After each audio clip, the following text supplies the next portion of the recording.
So, yeah, actually this might be helpful if you guys want to go back, because this is going to be, you guys can look at anything you want to on Canvas.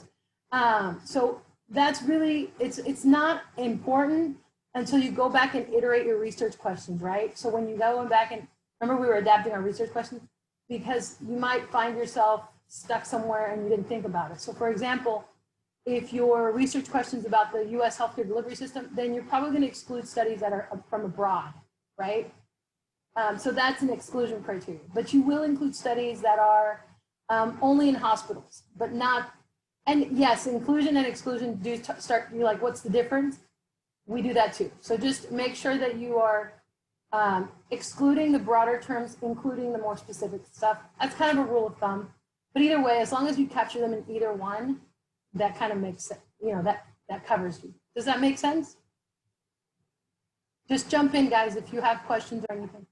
I'm sorry, I had a question. So, yes. Oh, did I just freeze? I don't know. No, I can so hear my you. Okay, my question was, I kind of get confused. Like, I understand, like, you could exclude, for example, like we're in the US, so you might want to exclude places that are not in the US, right? But then I feel like there's a fine line where you can exclude some things and maybe it's still relevant to other hospitals and things outside of the US. And maybe this is more specific to my research question, but I think I'm just confused where that fine line is, like whether or not, like, yeah, like you think you should exclude it just because you are in the US and that's what you're focusing on, but maybe like there's still other things outside of the US that could still be relevant and still work. So I think I'm confused. No, you're not. You're absolutely right. And that's why I say always go broader before you narrow down, right? Because you're absolutely right. So for example, let's say you're looking at the method, but not the site. So even though the healthcare delivery system is the US, everybody has electronic medical records, right? So it's like, how's everybody looking at their electronic medical records? Well, that's universal. So we do want to know, we want to copy good methods from anywhere. We don't care where, but we don't want to apply them to we don't want to restrict them to the policies of a certain country, for example, because it wouldn't apply to them. But we do care how they use them, what variables, how do they organize them? How do they get the different, like homegrown EHRs and the nurses, how do they get everybody to talk? That is very valuable, right? Mm-hmm. So that, absolutely, but what do you focus on then? What do you search for? Wait, sorry, what? Sorry. So what do you focus on? Focus on the method or the study location? Or the keyword, which is the EHR? Okay. Yeah. So you have to be more specific on what you're searching, whether or not that be methods or processes or different things like that, instead of just like that in the population itself. And that's where you can start differentiating. And that's where exclusion and inclusion helps you, but also a good research question. So these are excellent questions, guys. So please think about them as you apply them to your work as well. Very good question. And I didn't take off work for inclusion and exclusion because it's really hard, even for us, like for seasoned researchers, we still screw that up all the time. So we always mess that up and then we end up having way too many studies to review. So it's fine. Now, in terms of term harvesting, that one was kind of all over the place. So I think one of the things, so I'm going to share my screen with you guys so you can see, oops, oh, drat, sorry. So you guys can see kind of what I did, and hopefully this is helpful, but it was, you were supposed to look at this as a column. And I think, I'm not sure what happened, but essentially I kind of went through, I don't know if this is way too technical, like too complicated, and I made it more difficult than it should have been. But I really want to make sure you understand this, because let's say, for example, you're going to see that today in your take-home quiz, possibly. So, so with the term harvesting, it's really important that you understand that you're supposed to read these as columns, right? So each term is the same across the column, but not across, right? So these terms here should have come from your research question. So when you had your research question, you had, the P, the I, the C, and the O, or whatever mattered to you, and you're supposed to populate them here. And then for each of the terms, you're supposed to find the clinical equivalent if it applied, right? So if there existed a clinical equivalent to, here, for example, it was, I was just reading some COVID literature. So let's say we talk about loss of taste, right? Anybody know the clinical term for loss of taste? Okay, I just forgot it too, but it's like agnosia, I think is what it's called. I'm forgetting right now. But anyway, so there is a clinical term for that. And then you would go and you would find the mesh term equivalent, right? So all of these three are synonyms. So A, A1, and A2 are technically synonymous. So I need to see little fingers or thumbs, and I need to know that you guys are totally 100% on board with this. And if I don't, okay, see one thumb. Just another question. So it has to be a term from your research question? Yeah, because you're harvesting from your research question for your search. You're building your search. Okay. Does that make sense? So Yeah. this is kind of where we all had some issues. So for example, so let's say up here, my research question, right? PICO, right? So here, maybe I'll put the population. Here I'll put the comparison. Here I'll put the risk factor, you know, whatever terms are important, right? So I'll put like, I don't know, so loss of taste in infectious diseases in Asia or something like that, right? And then, or I'll put loss of taste in viral infections, women. So I want to look at sex differences, or sex actually. So that if I don't care just about women, I care about sex differences. So I want to look at who's you know, what's the impact, and then whatever my research question might be, what's the role of sex in loss of taste, in viral infections, and then I don't know, something like that, right? I have to think more about it. Does that make sense? So you've already identified your P, your I, your C, and O, and it doesn't have to have 3 columns, by the way. I don't know, 3 is just what I do because it's enough to give you variation, but not enough to intimidate you. You can have 6 columns, you can have 20 columns. But this is just your preliminary term harvesting. Does that make sense? Yeah, I don't know if anyone else did this, but I left the whole top row blank because it looked like it was just the title or something. And I kind of got that impression too. So I didn't take points if that happened because I did look at your searches below. So nobody lost points for that because I was like, crap, do they think this is just like a border? yeah, the line wasn't like separating the columns, so I thought it was just the title. So that's why I'm also doing this, to be very, very explicit so that there's no, but you get it now, right? Yeah. Okay, that's what I care about. I want to make sure that you completely understand. Does everybody get this, how this works? Would you mind differentiating between the concept and the mesh term though? Concept. So like that first box with just the A. Yeah. Sure, they could be exactly the same.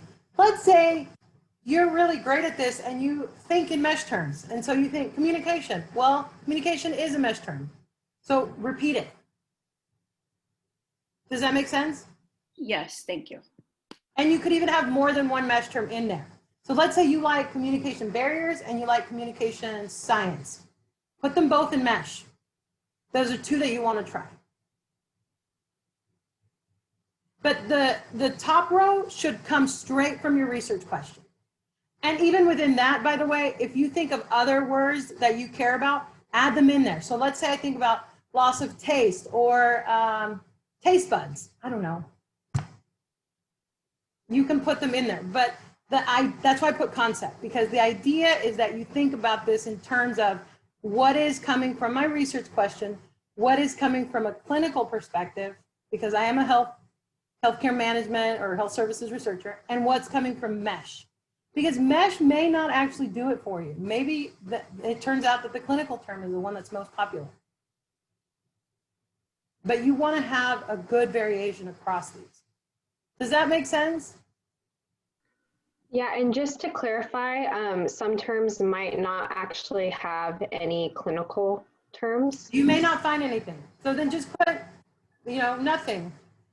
Just leave it. Well, I don't like to leave things blank because then I can't remember if I thought about it or not. So I usually put like nothing found or NA or something like that. But that's me. You can leave it blank if you want. Can a word apply to all three categories? So like for mine, like asthma, would it be asthma for all three? It could technically, but you want to add a little variation just to help yourself. So respiratory, I don't know. And then that's where it gets into, you also want to make sure you have your population. But yeah, I mean, technically, yes, that could happen. It's not common, but yes, it absolutely could happen. Good questions.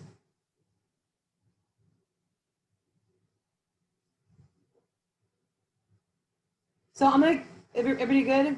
I'm gonna keep moving on because there's almost like, I think it's like 3,000 possible combinations if you were to do a search on A, B1, and C, or A1, B1, C1, or A1, B, C. You see what I'm saying?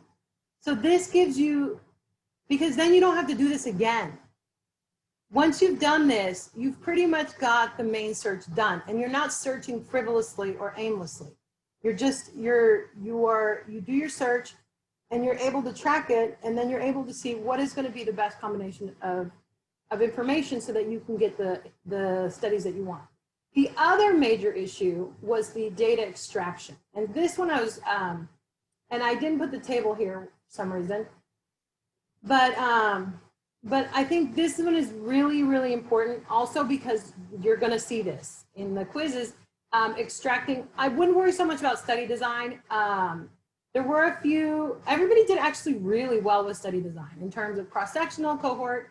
And I think everybody found the slide where I pretty much gave you all the study designs by exploratory, descriptive, or explanatory.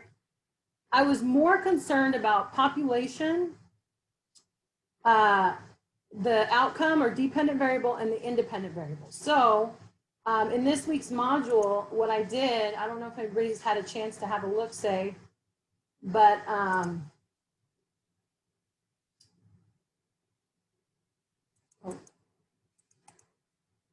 so I'm going to, am I still sharing? I am, okay. So what I did is I went through and I pulled 3 studies for you because I need you guys to, I mean, this is completely voluntary. So there's no new material this week. This is all practice, but this is all voluntary for you guys to have a look, and I'll post the answers on Friday. So the answers to these 3 is I posted 3 papers. Oops, sorry. And you're going to ask, what is the data source? So what population was selected as a source of data? Because I think this is a question that was actually in the original homework. What's your population, right? Because I think we got the population and the outcome variable sort of intersected, which is, they kind of go together, so that's fine. But you have to be very clear. So what might help you is to visualize the population is from whom are you getting data, right? From whom are you asking your questions or extracting information, right? So, and then the information, what is that information? And that's the next 2 questions, right? Does that make sense? So I think that's where we really struggled. So I think what will help you is if you, and it may not help you and you totally, because I mean, not everybody had trouble with this. Some of you did, some of you didn't. It depends on what the trouble was. So one of it was the population. Like I said, you conflated the population with the outcome. But really it's think about who is being surveyed. Is it using a national database? That is the population. The population is respondents to this national survey. The population is people attending this clinic. The population is electronic health records from 7 hospitals. The population is, I don't know, because I actually looked up some of the papers. I spot checked, and I actually looked for the papers on some of these. And that will also tell you, obviously, your source of data, right? So those are, the population is the source of your data, if you will. And then the source of your data will tell you the sampling frame. So that's kind of who you're sampling, right? But don't worry about the tech. I don't care if you know the technical terms. My point is, what I'm telling you here is, I don't care about you. If you notice, and I'll tell you this right now, on the take-home quiz, I'm not giving you any vocabulary definitions, because I'm not worried about you being a researcher. I'm worried about you understanding who you speak to, who you talk to, who you ask questions of, right? And the same thing goes with the outcome, right? So what was the goal of the study? What was the ultimate goal? And the thing about quality studies is we have multiple outcomes, right? Usually multiple outcome variables, because remember, quality is a concept, right? And we measure it in many ways. It could be A1C levels. It could be participation. It could be satisfaction. And maybe in these studies, they're measuring it in many different ways, right? So make sure that you're mindful of what they're trying to figure out and how they're going about it. Like, think of the pathway. So that's usually why we draw the DAG, which is the X to the Y, right? The little X, and then the line arrow to the Y. That is helpful to you because it helps you visualize where are they going, from where are they starting and where are they going to this, okay? And that's why you'll see that, you saw me really emphasize that in the earlier modules when we were talking about the associations. And that's why it's really important that you're able to pick this out in these papers, because you're going to do that for your designs, right? You're doing that for your literature, for your research. And the best place to get that, to understand that, is from the literature. So you have to have a good understanding of what their arrows look like. Does that make sense? That's such a terrible question to ask online, but it's, you know. So somebody asked me one question about that. Or confirm one statement about what I just said. So Dr. Shafino, to clarify, so the data source, like if I was using a survey, that survey would be the data source, and then the population would be respondents of that survey. Yes. Who's answering those? Give me a picture of those people. So you, just the general picture, right? It would be students in a graduate MPH class. Okay. For example, my data source is the survey that I haven't given you guys in the discussion. So what population is that? I just told you. Students in a graduate program. Specifically PH646, right? That's exactly right. That's the population. I'm still kind of confused on the database. So the data, like if you got data from a database, so the database would be the source, and then the population, I'm confused about the population part. You could have gone that. Yeah. That's it. What's the database about?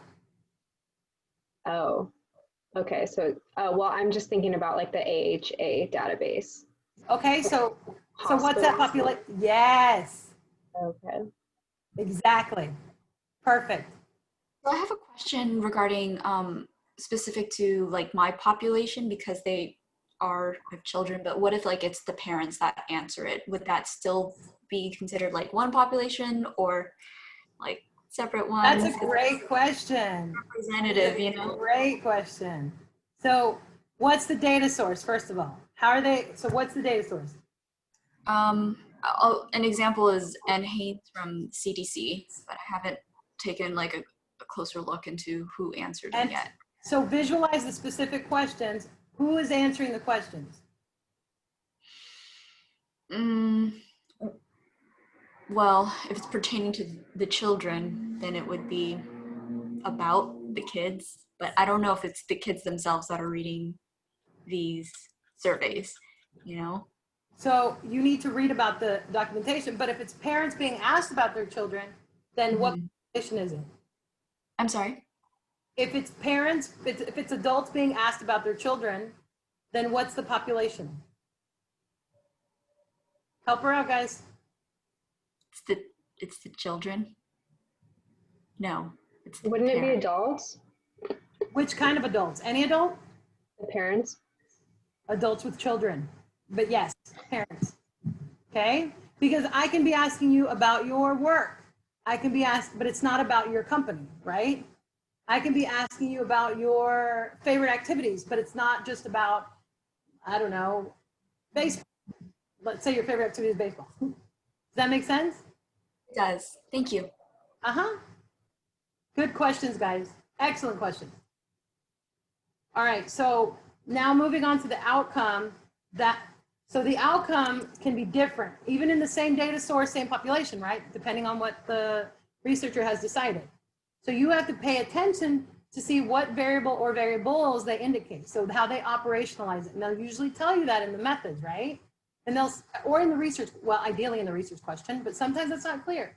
So you got to look at the methods as well. But they will tell you the goal of this study is to assess the effect of something on these quality metrics. So what's the outcome?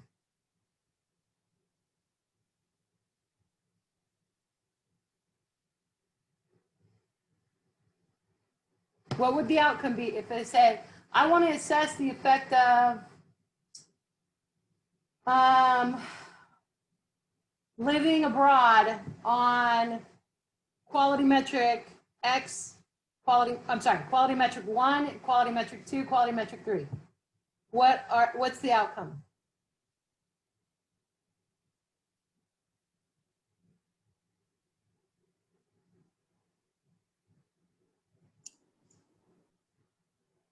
It's kind of tricky.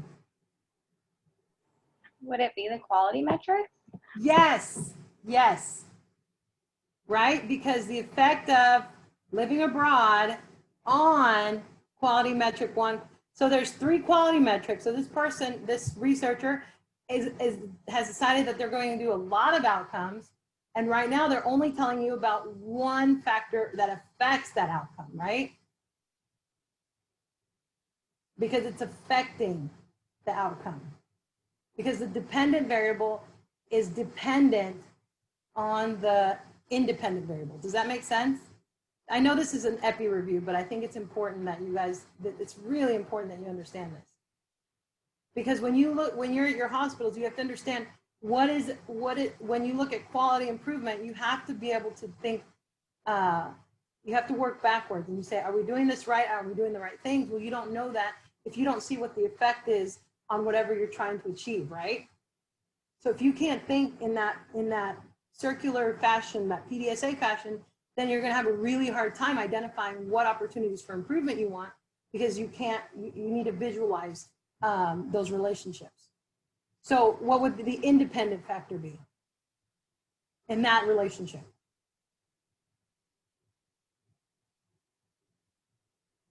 I can repeat it if you guys don't remember my question. I just remember like the living abroad, but if you can please Correct. repeat it. That's all I said, yeah. Oh, okay. So it's the effect of living abroad on, and that's usually how you'll read it. It's the effect of something, on the outcome, right? And so this can be a lot of things though. Usually there's more independent variables, and covariates are other independent variables. Everything is delineated by an X. A covariate is basically another independent variable, but not the main independent variable of interest. So that's really the big difference in terms of independent variable and covariates. It's just more independent variables. Just so you know, in terms of language, it just means factors that independently affect the outcome. So for example, covariates tend to be known confounders, known factors that affect the outcome. And they'll list them all. And a good way to see this is in the tables, right? So you'll see the tables and you'll see the crosstabs. Remember, there's the descriptive tables and then there's the comparison or crosstab tables. And you'll see the outcome is at the top and the independent variables will be down the side, right? So you'll see for individual level studies, you'll see sex, marital status, comorbid conditions, studying abroad, whatever, whatever matters to you. So when you're looking at your research question of interest, you're going to be able to see that and what interests you. Okay, so 2 questions about this part, at least, or confirmations. 1. So sorry, is the No, independent, please. is the independent variable in your example just living abroad then? I only gave you the 1. I didn't give you more than 1. Okay. How's everyone else doing? Is everybody Yes. understanding? Go ahead. Yeah, thanks for clarifying what covariates mean, because like at first I thought it was synonymous to dependent variables, but No. And you know what? It's like I mean, everybody, I still get confused with these, and they have outcome, dependent, what's the other one? Response, right? Those are all synonyms. Independent, predictor. What's the other one? It's got another popular nickname. See, I forgot already. Independent, predictor. I forgot the other name. There's 3. They all have the same name, depending on the field that you're in, depending on how you learned it. So just remember, the Y is the outcome. So even when you're reading a table, right? You know the X, Y axis? Here's a little hint. The Y, the outcome, right? The X, independent. Wait, Dr. Shavina, could you explain the covariant again of the example that you just provided? Not covariant, because when you get into covariance, be careful. We're talking about something else. Covariant. Okay. That means it varies along with the independent variable. It's these factors, the X's, are what cause careful with cause, but what cause variation of the outcome, right? So all of these factors, all of the X's cause variation. So an independent variable is your primary covariate of interest. Additional covariates, even the playing field, if you will, they are known variables for your model that have been studied in the literature, or they are of interest. So for example, if I believe Tamron is interested in hospital level research, she has to include bed size, ownership. I'm blanking right now. It's really hot in here. Sorry, my AC is like crappy too. And because those are known covariates, she may have a totally different main independent variable of interest. She's looking at, I don't know, staffing or a certain service that's being offered on her outcome of total profit or length of stay or whatever.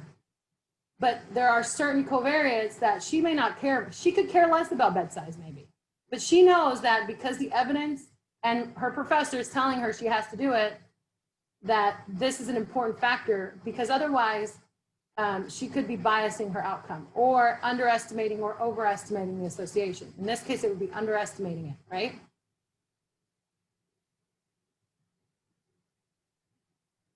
Does that kind of help? I can't see confusion on your face, so I'm not sure.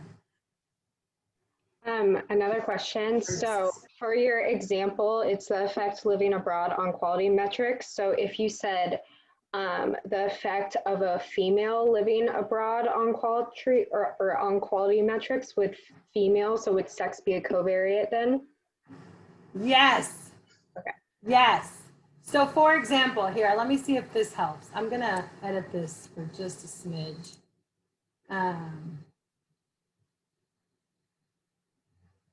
And if you guys can recall from your regression equations, right, we write this, right? So it would be quality. We only do one at a time for you guys. We're not doing any multinomial regressions, right? So we do the slope, and then we do X1, B2, right? And this is, what did we say, living abroad? And then we do, what did you say, sex? X2, B3, which is sex.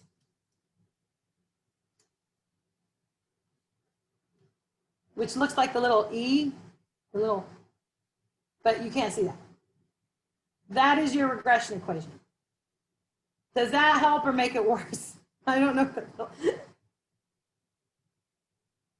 Let me save it so you can see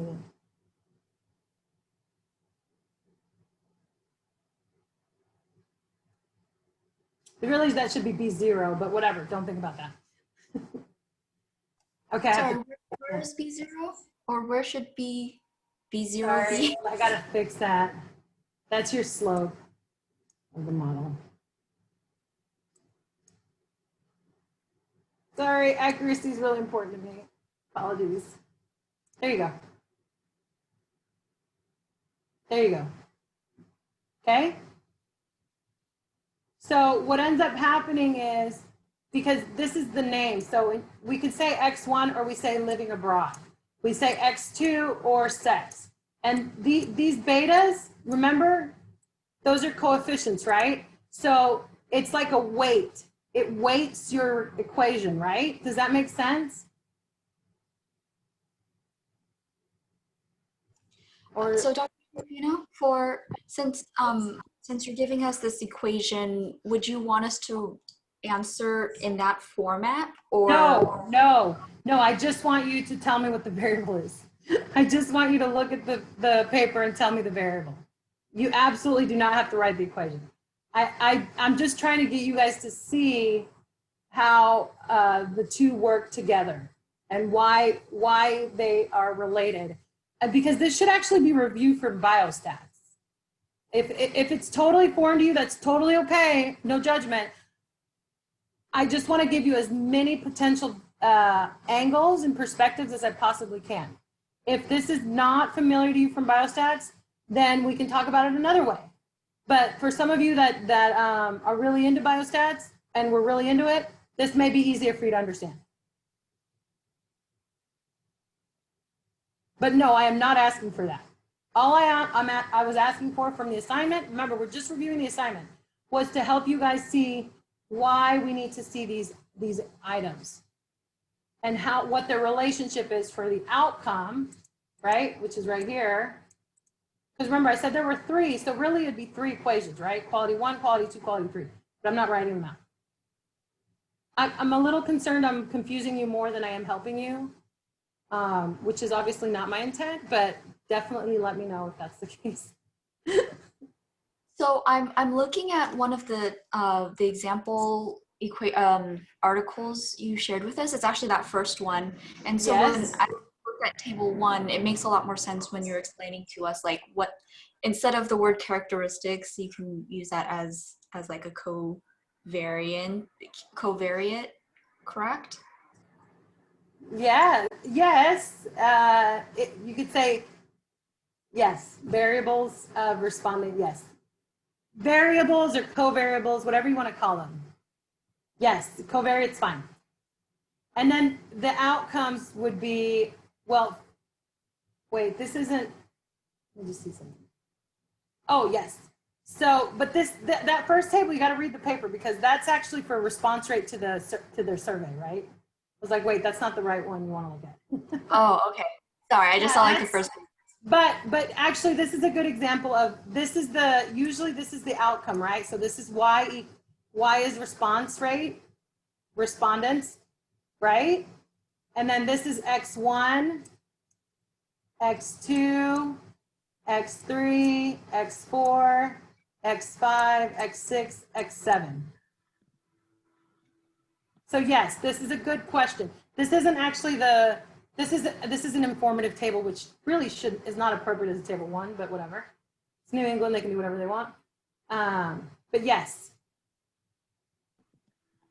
I have another question. How do you differentiate between the independent variable and the covariate since they're both very similar in a sense? like I said, is if it's of interest to you. If, Okay. so for example, in this case,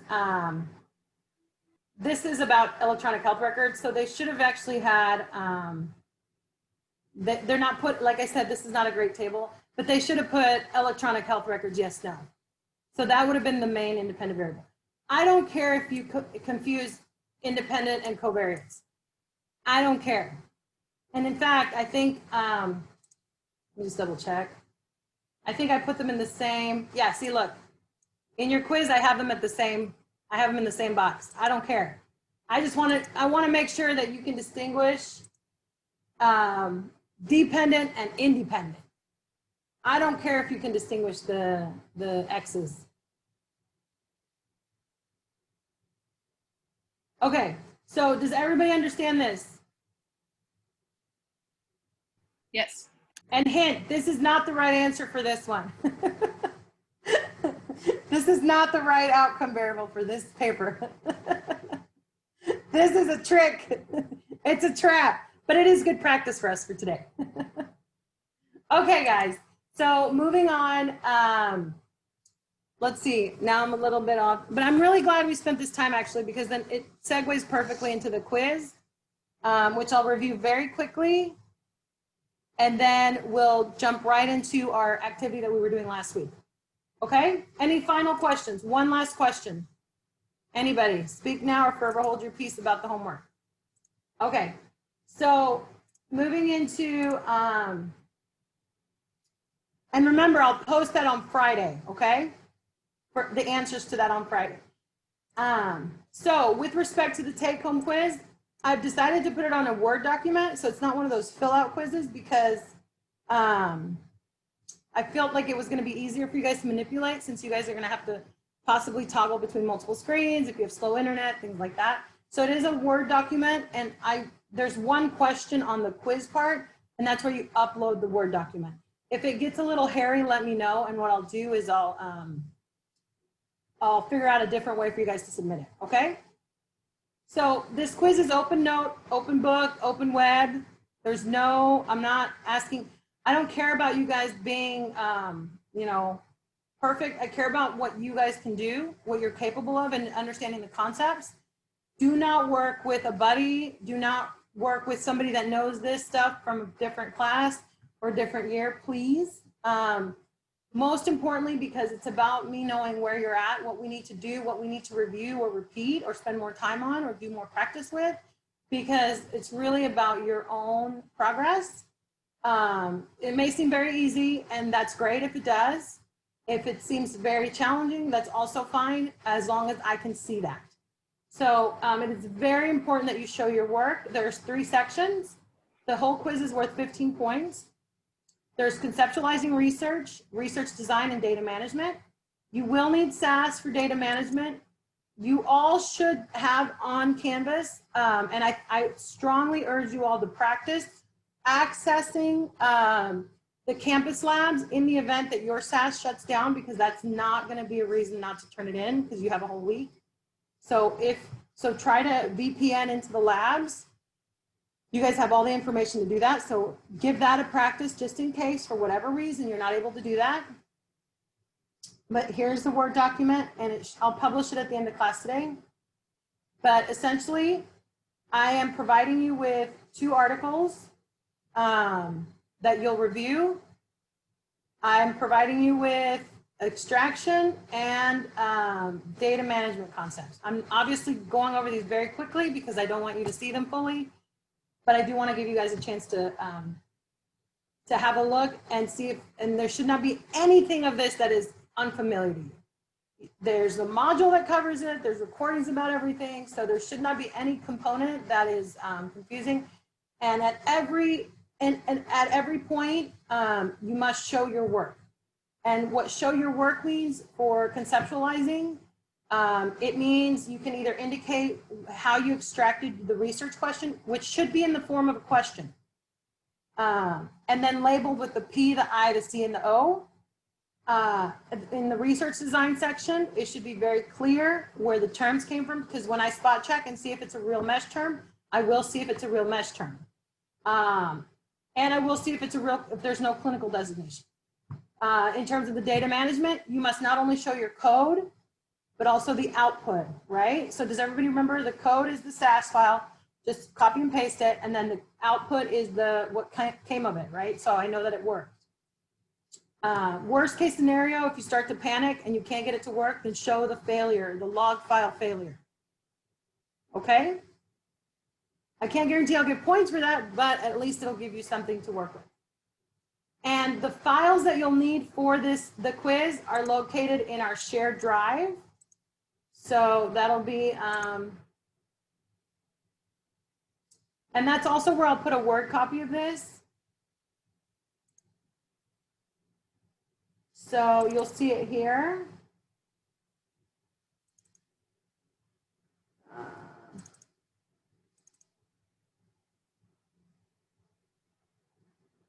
Where am I? There we go. So you'll see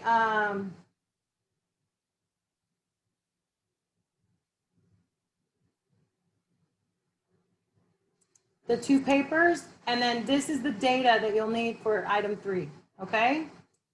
And this is not supposed to be in here, so sorry about that.